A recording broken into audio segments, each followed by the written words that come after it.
A very good afternoon to you all. I took this talk as a part of the continuing medical education program at PGIMER Chandigarh, and since I put in a lot of efforts for this topic, I thought I'll make a video out of it. So, in the third week of February, all of us saw this episode in The Last of Us where they talked about a zombie apocalypse, and the zombie apocalypse was caused by a fungal species that was converting human beings into zombies. Now, this was followed by a newspaper article in the Mirror which said that the fungus that makes animals into zombies is real, but currently the humankind is facing a much bigger problem, and the bigger problem that they discussed in the newspaper article was Candida auris. Now, Candida auris has also featured in the critical priority group of the WHO fungal priority pathogen list. Now, why Candida auris is making such headlines?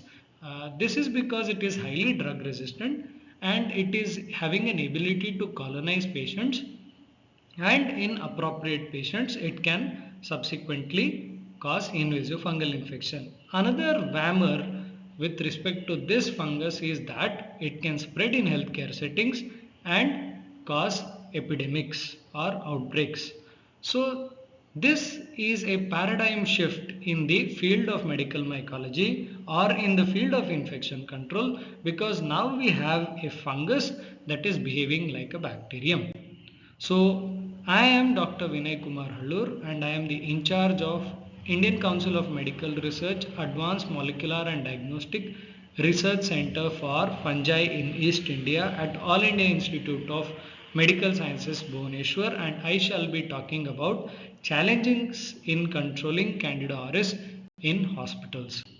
So, the first challenge that anyone faces is with respect to the identification, and in routine, it is the identification of any organism that has a capability of causing outbreaks begins with culture, followed by identification, and this is followed by infection control measures, institution of the appropriate infection control measures. Now, cultures with respect to Candida auris are problematic because cultures are insensitive, they are time consuming, and an additional step of enrichment may be required in cases of surveillance culture. Identification is another big problem. This is because species level identification is advised in majority of the guidelines only for those yeasts that cause infection of the sterile body sites, and many identification systems they have a ability to misidentify Candida auris, and this obviously causes a problem in instituting infection control measures. I spoke about misidentification of the identification system. These are the ones that are routinely used for identifying fungi or yeast in the clinical laboratory, and Candida auris can be misidentified as Candida hemoluni, Candida dubus hemoluni, Candida famata, Candida lusitani, Candida sake, Rhodotora glutinus, and so on by the various identification systems that are available in the clinical laboratory, like the uh, Vitek 2 compact, like API ID 32C, and so on and so forth. However, if your current databases of these systems are up to date, they are now able to identify Candida auris. But still, in some cases, they still misidentify some isolates of yeast as Candida, other Candida. Right. So, how do you confirm that given isolate is Candida auris or not? The gold standards are ITS sequencing or use of real-time PCR, which may be lab-developed tests, or use of commercial assays, or use of MALDI-TOF.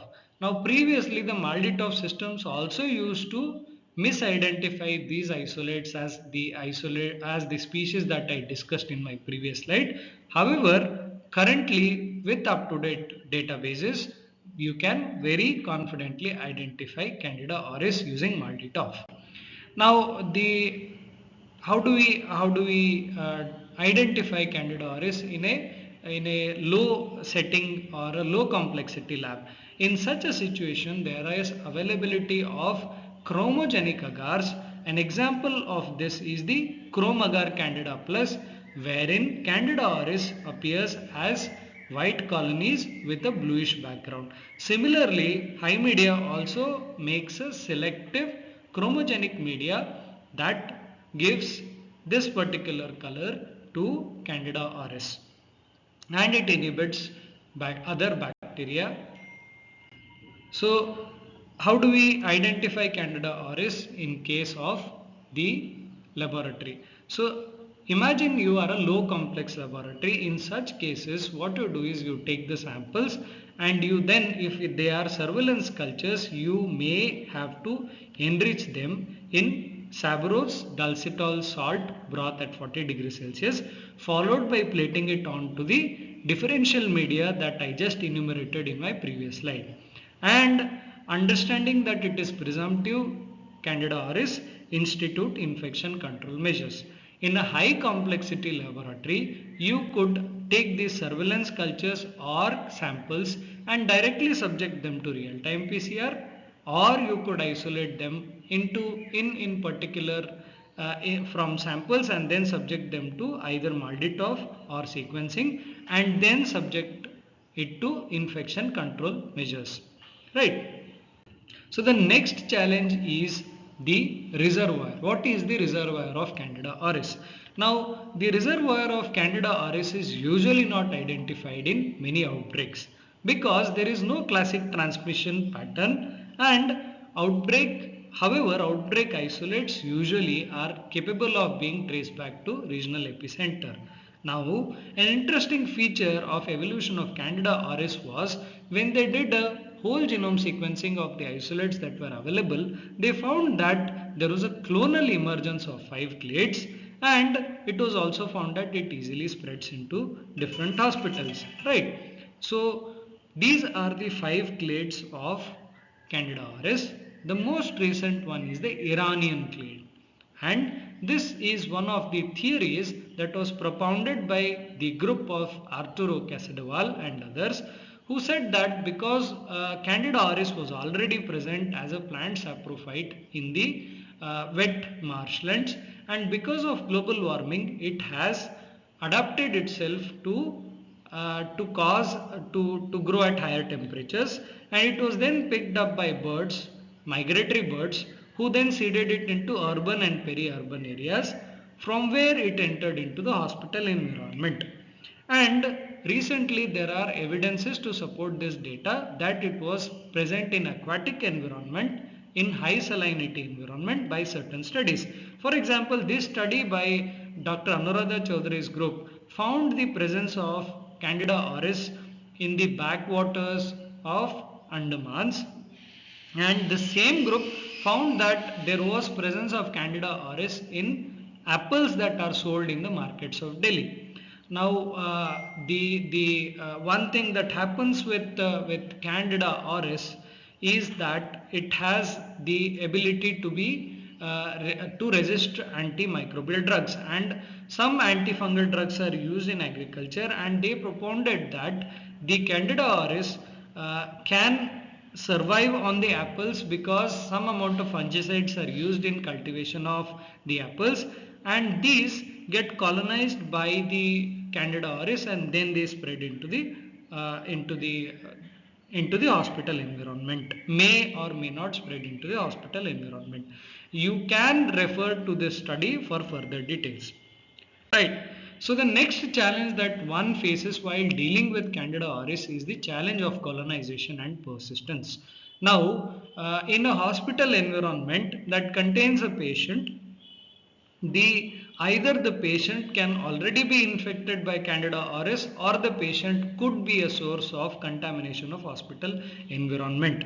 Either ways, the transmission back from the transmission of Candida auris from hospital environment to the patient occurs in almost more than or equal to 4 hours, and the patient can act as a source of contamination. And in the hospital environment, the high touch surfaces, the bedding material, the catheter tips, and other medical devices can be contaminated in the hospital environment. Right, and in this hospital environment, the bug can stay alive from anywhere between 1 week to 28 days. Another problem is quaternary ammonium compounds, which are most frequently used in cleaning of hospital environment. Candida auris is frequently resistant to it, or these compounds have poor activity against Candida auris. And another very important problem that everyone faces is there are no uniform guidelines for elimination of Candida auris from the hospital guideline, which from the hospital environment, which we will be discussing in detail in one of the slides we can see next. So, as I told, a patient who is colonized by Candida auris is at risk of development of infection, and this patient and such patients with certain risk factors like previous antibiotic therapy, respiratory illness are at risk for colonization. And as I already told, a patient can get colonized by Candida auris within 4 hours if the hospital environment is contaminated with Candida auris, and the colonization can occur in skin or in multiple sites. And a major challenge is there are no guidelines for disinfection or decolonization of the patient who is colonized by Candida auris. While only one, the Public Health Agency of England, it recommends the body washes and chlorhexidine gargles. This is the only guideline available for decolonization of Candida patients colonized with Candida auris. So the problem that I told was there are no uniform guidelines for terminal disinfection, which is disinfection of the hospital environment following discharge of a patient who is colonized by Candida auris. Now we can see that CDC says that daily terminal cleaning and disinfection of all surfaces and areas should be done, and they advise the use of a hospital grade disinfectant that is listed in K of the EPA listed agents, and the agent should be effective against Clostridium difficile spores, and it should be used as per manufacturer's instructions. And it says that there is lack of data on efficacy of quaternary ammonium compounds, UV radiation and vaporized H2O2, while the other agencies, some of the other agencies, they disagree with this kind of statement.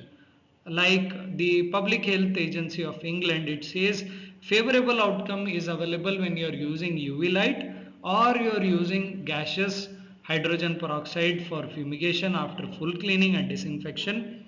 And ECDC also recommends the use of H2O2 and products that use chlorine. And many of these guidelines state that the terminal level of chlorine should be around 1000 to 2000 ppm for them to be very effective against Candida auris. So what I want to emphasize in this slide is that there are different agencies, and different agencies have their own guidelines, and there is no agreement on how to do a terminal disinfection in case there is an outbreak of Candida auris.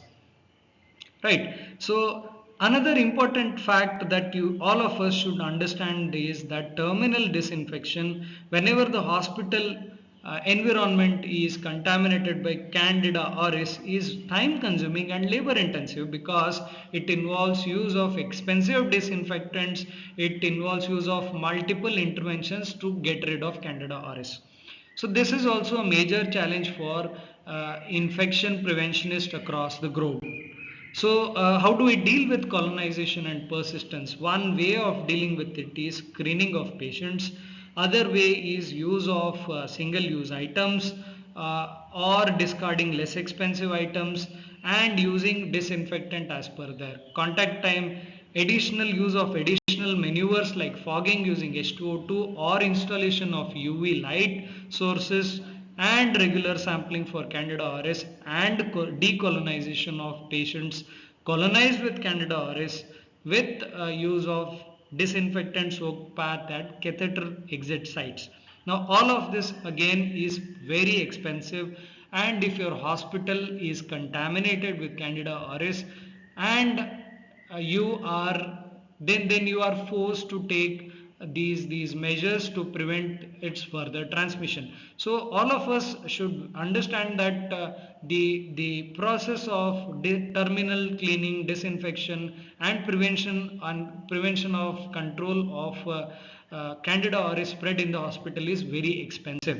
So again, how do we do the screening? Now again, there are conflicting reports. In one report it was said that only 1 out of 2200 cases in the United Kingdom at admission was colonized by Candida auris. Now, another study from India itself conducted at PGI said that there were no positives at a trauma intensive care unit at PGI Chandigarh in India. And however, the US studies from New York area, they found that at when they performed a targeted admission screening, almost 6.9% of their patients were colonized by Candida auris. However, they used a real-time PCR machine to identify it, and all of these things would definitely make you understand that there always will be staff and space requirements along with use of expensive strategies like real-time PCR to identify the Candida auris patient who is colonized with Candida auris and institute subsequent control strategies for prevention of its spread in the hospital. So what are the guidelines given by CDC? CDC says you are only supposed to screen the close healthcare contacts. And who are close healthcare contacts? Close healthcare contacts are the roommates of the index case in the previous month, or patients who required higher care and whose stay overlapped for more than 3 days with the index case. And it states that you need to screen all patients in the unit or the floor where transmission is suspected to detect ongoing transmission. And as you can notice, this definitely would be a very expensive affair. So how do we prevent it? We prevent it by continuing the use of the hand hygiene, and the hand hygiene should be use of alcohol based hand rub when the hands are not visibly soiled, and use of soap and water when they are visibly soiled. Continue using bundle approach for different hospital acquired infection and institute contact precautions. Now, if you find a patient who is colonized with Candida auris or infected with Candida auris, you are supposed to isolate this patient. If you cannot isolate this patient in a dedicated room with all the facilities like a dedicated bathroom, you are supposed to cohort these patients, and then you are supposed to take care of prevent transmission based approach. Transmission, you are supposed to use PPE including gloves and gown. You are supposed to limit the movement, and you are supposed to use disposable medical devices if and when it is possible, and use disinfection till the cases are detected. So again, as I said, all of this is expensive and has staff and space constraint. So another major challenge when dealing with Candida auris is drug resistance. Now, United States of America, the isolates, 90% of the isolates of Candida auris were resistant to fluconazole, while 30% of them were resistant to amphotericin B, and 5% of them were resistant to echinocandins. And in an Indian study, again 90 to 95% of the isolates were resistant to fluconazole.